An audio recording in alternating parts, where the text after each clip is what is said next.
Hi. No, I'd like to have a look at processes and why they exist and why we use them.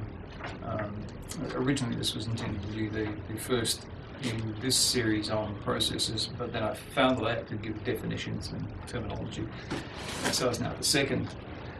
But to set the scene, the question is, why do we need processes? What's going on?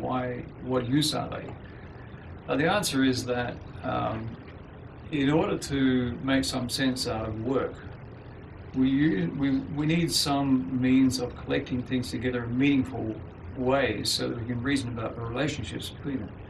It's just too hard to try and reason about all the separate activities going on. So we want to collect the activities together in some coherent and meaningful fashion, so that we can make sense of what's going on in the work and how the work is flowing all the way through things.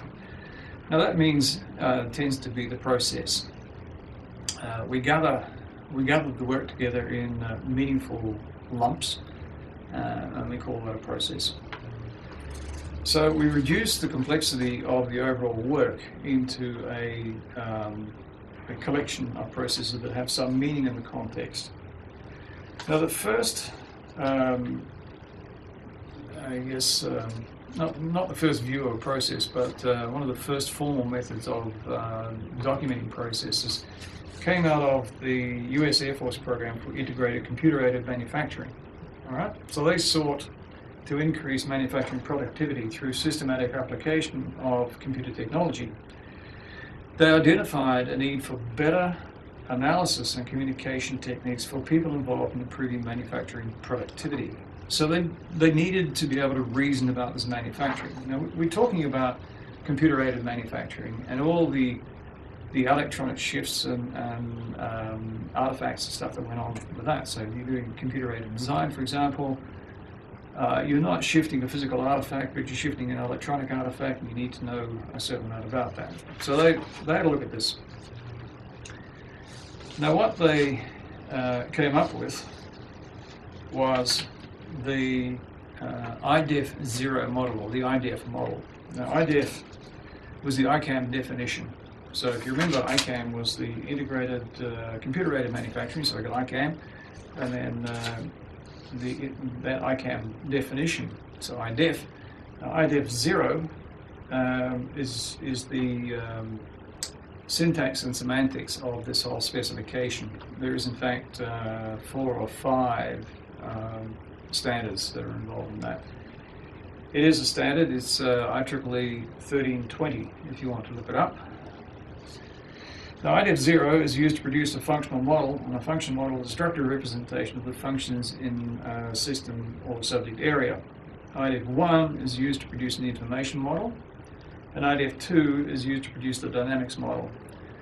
Most people use IDEF-0 and probably go about as far as that, because IDEF-0 is a useful way of documenting and describing, designing the process, the way the work is done. Now, the basic IDEF model, as you can see there, is essentially a block, and in that block, inputs are transformed into outputs. So you get inputs usually coming in from the left, going out on the right. There's no reason for that other than we tend to read left or right, and that's the way they did it. Now, importantly though, coming in from the top are controls, that is constraints, directives, controls, that come from, for want of a better term, management. So the project management, for example, might say, well, you have to finish in this time. The organization says you must use this technique. These standards of quality must be achieved. All of that are considered to be controls that control the process.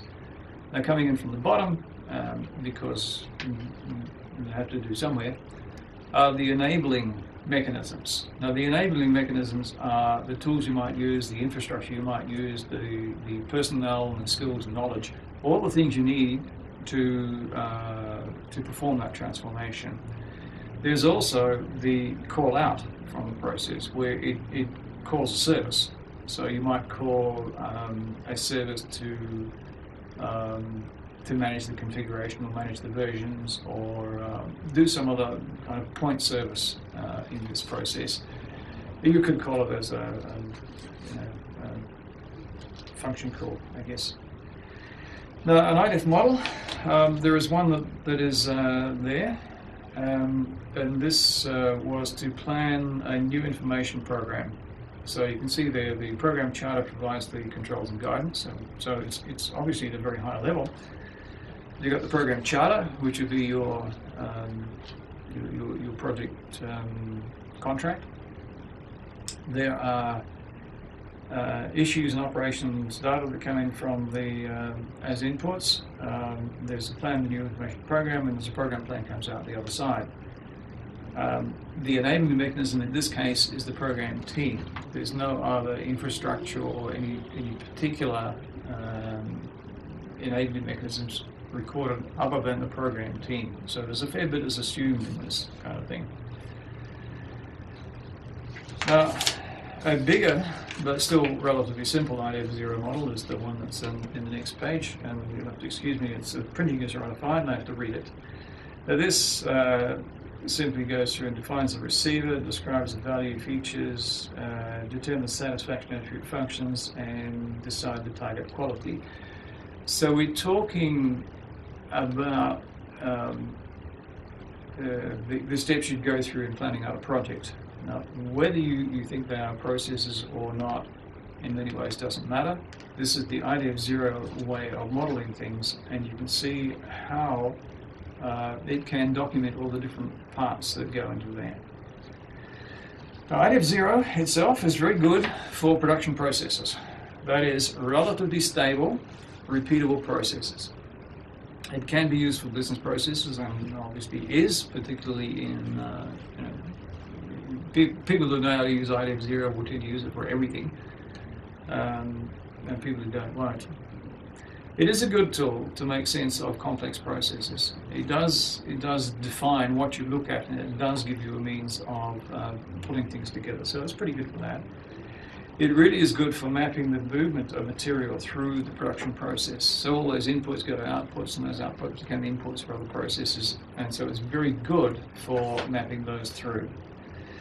It is that can provide a focus for process improvement, because you can have a look at the individual IDEF 0 processes and see, can you improve the mechanism, for example? Can you improve the transformation process?